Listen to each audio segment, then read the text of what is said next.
नमस्कार, सत्यहिंदी.com में आपका स्वागत है।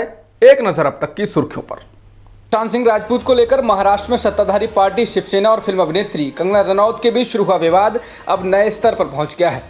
कंगना ने आरोप लगाया है कि मुंबई स्थित उनके कार्यालय मणिकर्णिका फिल्म कार्यालय में बीएमसी के अधिकारी जबरदस्ती घुस गए हैं और उनके पड़ोसियों को परेशान कर रहे हैं। उन्होंने ये भी आरोप लगाया कि उनको पता चला है कि अधिकारी उनके प्रोडक्शन हाउस को कल ढहाना चाहते हैं।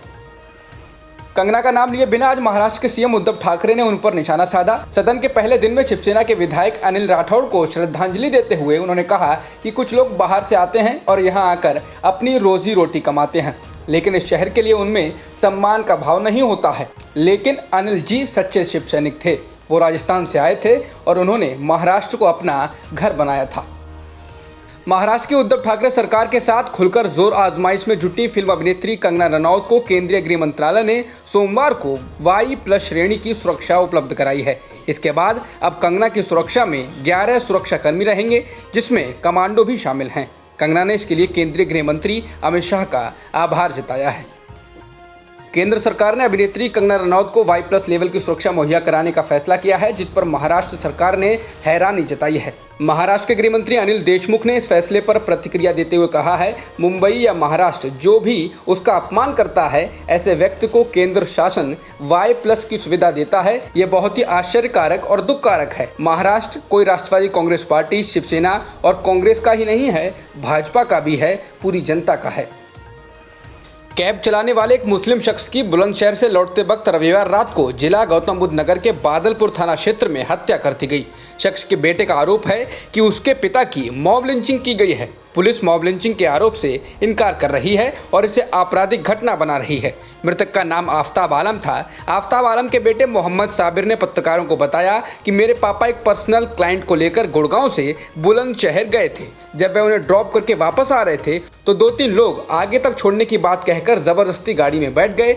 मोहम्मद साबिर ने बताया, जब पापा को कुछ शक हुआ तो उन्होंने मुझे फ़ोन किया और इसे चालू करके अपनी जेब में रख लिया। वे लोग दारू पीने की बात कर रहे थे और कह रहे थे कि तू मोमडन है, हमारे वहाँ भी 10-10 लोग मोमडन हैं, तू दारू नहीं पिएगा। बेटे ने कहा, पापा को जबरन फोर्स किया गया कि वह जय श्री राम बोलें और दारू पिएं। थोड़ी देर बाद उनका फ़ोन स्विच ऑफ हो गया। आज बिहार के सीएम नीतीश कुमार ने पहली डिजिटल रैली की और विपक्ष पर जमकर निशाना साधा।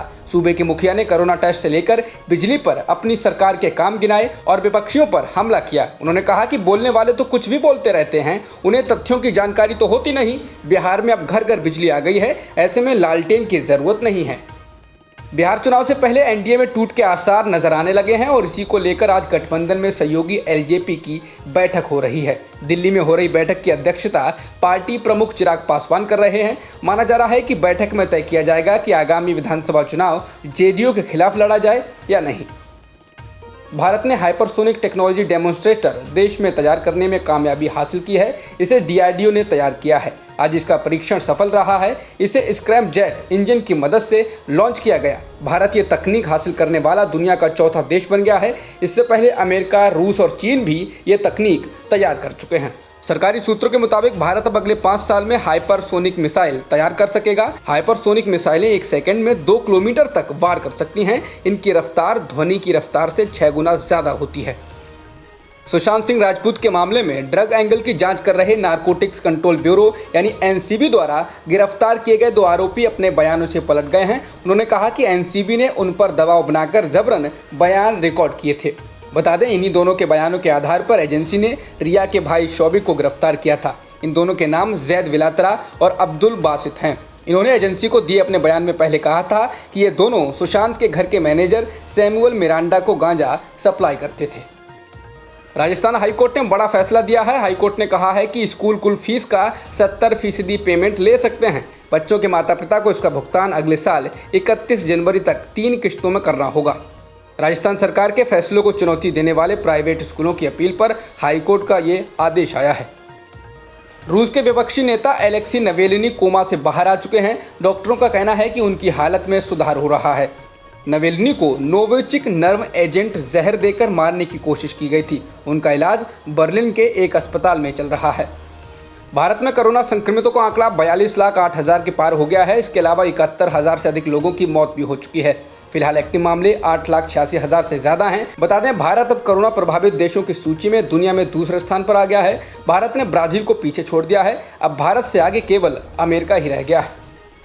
जॉन्स हॉपकिंस यूनिवर्सिटी के मुताबिक दुनिया में कोरोना संक्रमितों का आंकड़ा 2,71,00,000 के पार हो गया है और मृतकों की संख्या भी 8,89,000 से ज़्यादा है।